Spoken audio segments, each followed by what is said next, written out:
All right, let's do this.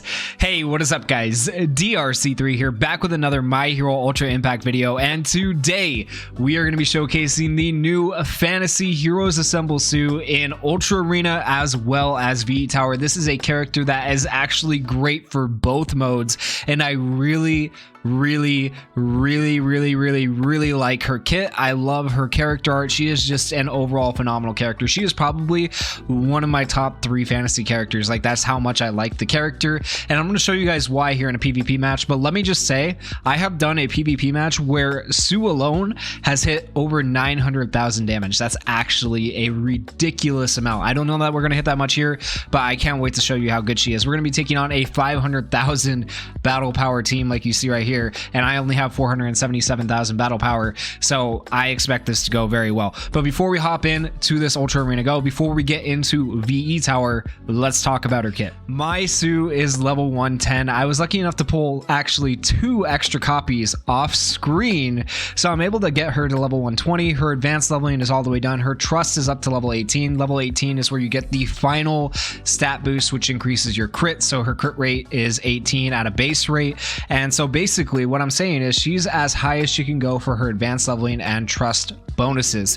As for her ability board for the DX route is not as far as I can get it. I could obviously get it all the way up to this tab right here where it goes all stats up, but I would need a few more pieces, and I have this DX piece right here to unlock the rest of that route, and I'll get to it eventually when I'm able to buy the pieces. Probably not till the anniversary though, because it does cost like a ridiculous amount of stars to fully DX the character.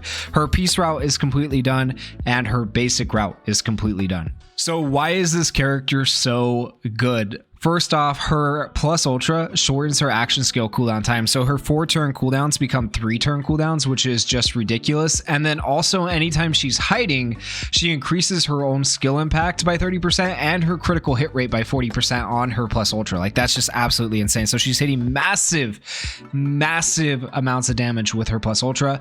Her first and second action skill also increase her skill impact by 30% when she's hiding, and she hides as long as she's above 50% HP from her auto skill. So she's pretty much always getting that 30% skill impact increase, which just makes her hit like a freaking freight train.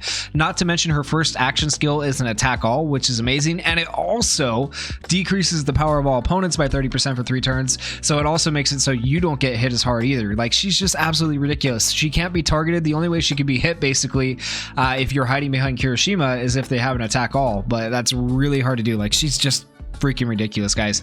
Also, her second action skill increases her own plus ultra gauge, so you gotta love that as well. That works out really well for VE Tower when we get to VE Tower, and it makes her really good in VE Tower.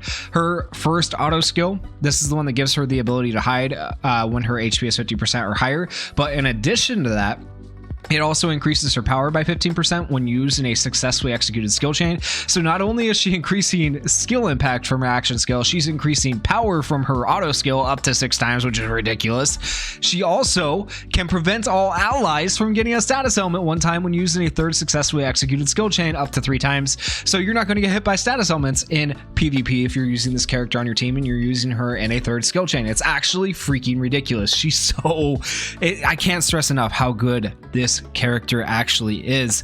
And then her second auto skill, Tranquility of the Mind. When character is hiding, gives character piercing shots and increases defense of all allies by 30%. Increasing the defense of Kirishima is ridiculous, and then getting piercing shot is just, oh my, it's so beautiful. That makes the character right there. Because not only is she getting piercing shot on her action skills, she is getting piercing shot on her plus ultra, and she is getting piercing shot on her normal skills. She has piercing shot for her entire kits, which is ridiculous and a direct counter to Fantasy Kirishima. She is so good, guys. And then when character is not hiding, she regenerates her own HP just to top it all off. Like, she is so good.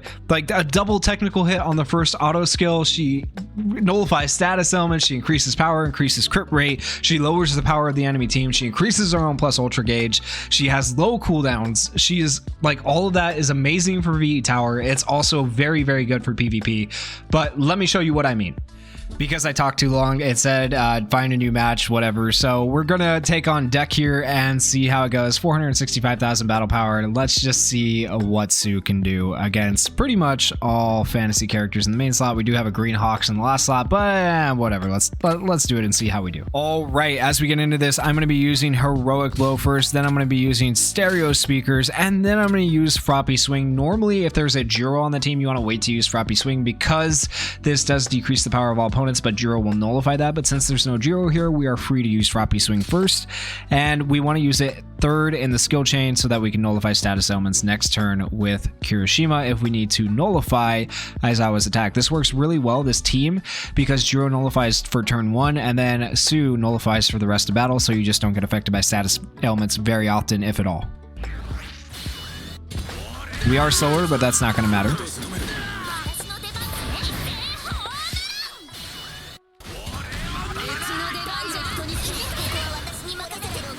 Oh, she hit the crit on Aizawa, and look at Aizawa's health. Look at how low he was. And that's after healing right there. He's back up to that much, but that was, woo, that was a good hit right there.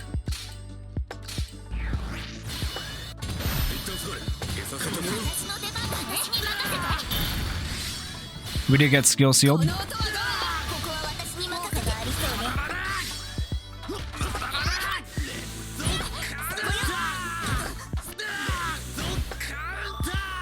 All right, now we're going to go ahead and use our plus ultras. We should be able to get pretty close to killing Kirishima, the enemy Kirishima here, even though our Kirishima is sealed.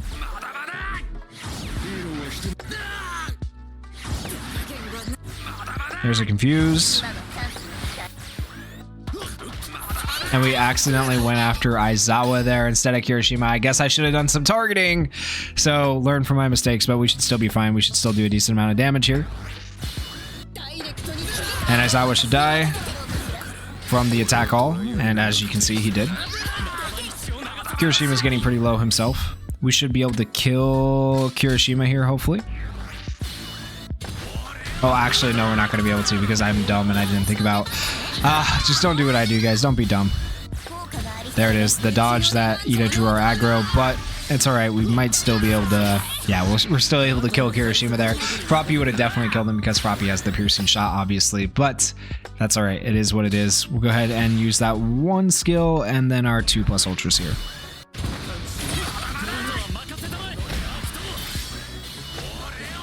Get rid of a dodge. Perfect. Got the confuse, and then Ochako's dead. And now we just have to kill Hawks and Ida, which should be easy enough to do. Go ahead and use these skill chain. I technically should have used Froppy at the end of the skill chain there to get the status element nullification, but it doesn't really matter against these two because they don't do status elements, so I wasn't worried about it. And Ida is dead, and there we go. That is a match with Froppy. We're going to take on one more opponent. We're going to take on a 505,000 battle power team. It is Trust's last team. He has Kirishima, he has Fantasy Jiro, he has Fantasy Aizawa, he has Fantasy Kirishima, and Fantasy Deku, one of the most, you know, like fantasy-oriented teams you can get, really. So let's go ahead and see how we fare against a team that has higher battle power than us. I'm going to be following the same kind of rules that I used last time. The only difference is this time, when I do my skill chain, I'm going to use Froppy's second action skill first because I don't want the power down to get nullified by Jiro.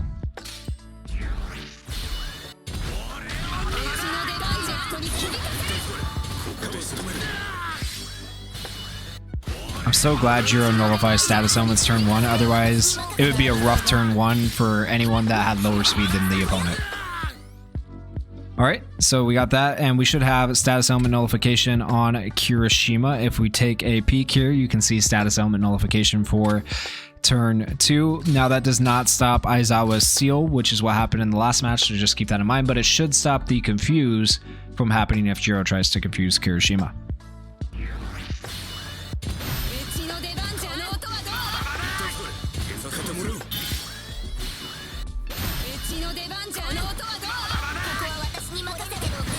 And I actually landed the counter that time. You can see Sue took a big chunk of the enemy Kirishima's health out, so that's massive. That's really good.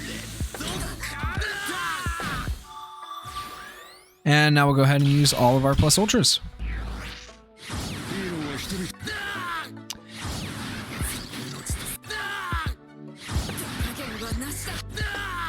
And this should get pretty close to killing him. He's on his last stand at least.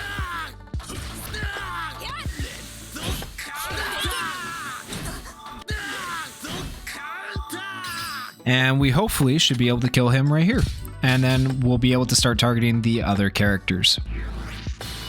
Goodbye, Kirishima.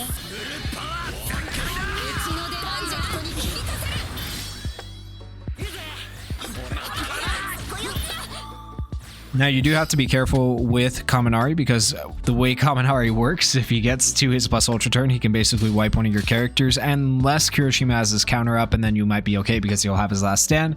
But we want to try to kill Kaminari now. We're going to go ahead and use these two action skills and Kirishima's plus ultra.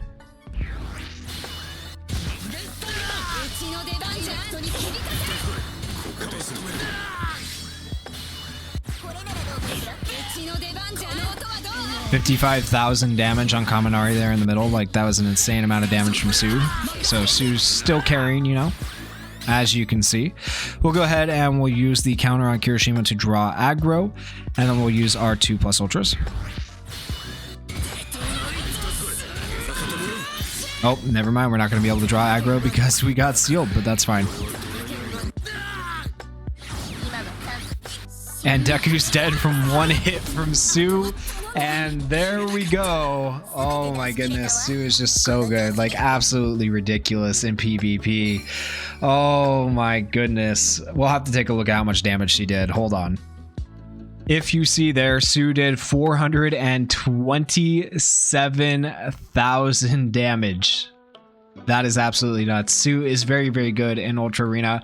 But with that said, let's take a look at how she is in VE Tower. This is the VE Tower team I'm going to be running. I am using Su along with Fantasy Aizawa and the purple SR Hawks, who is just highly underrated in my opinion. He's actually pretty good because he has low cooldowns and he's actually fairly decent.